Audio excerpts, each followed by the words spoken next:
Hi guys, Sam from UberDriverNow.com.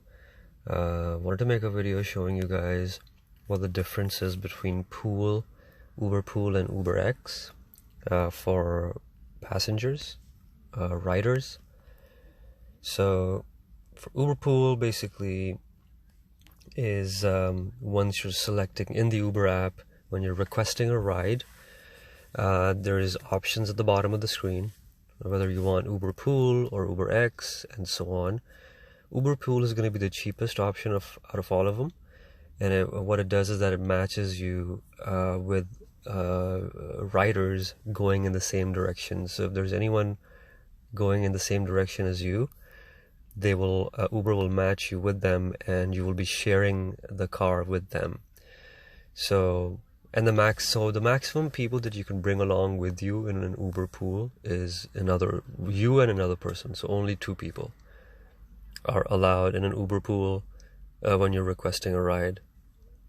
So you have to keep in mind that if you're in a hurry to get somewhere, like let's say you're going to work or something, Uber pool is not recommended because you don't know how many pickups there are going to be along the way, and you might end up being late for work unless you request it a lot earlier.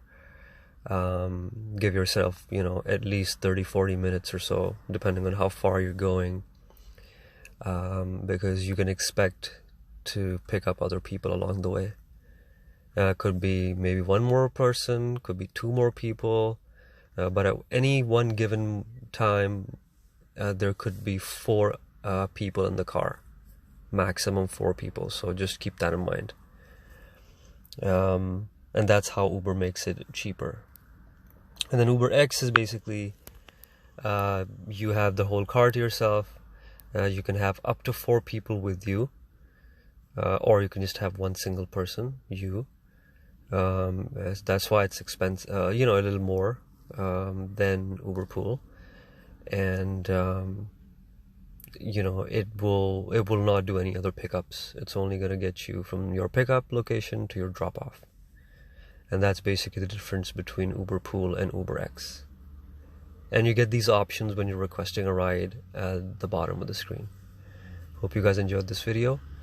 Go ahead and like, comment, and subscribe, and check my other video on the screen, and tap on the logo at the bottom right to subscribe, and I will see you guys next time. Take care.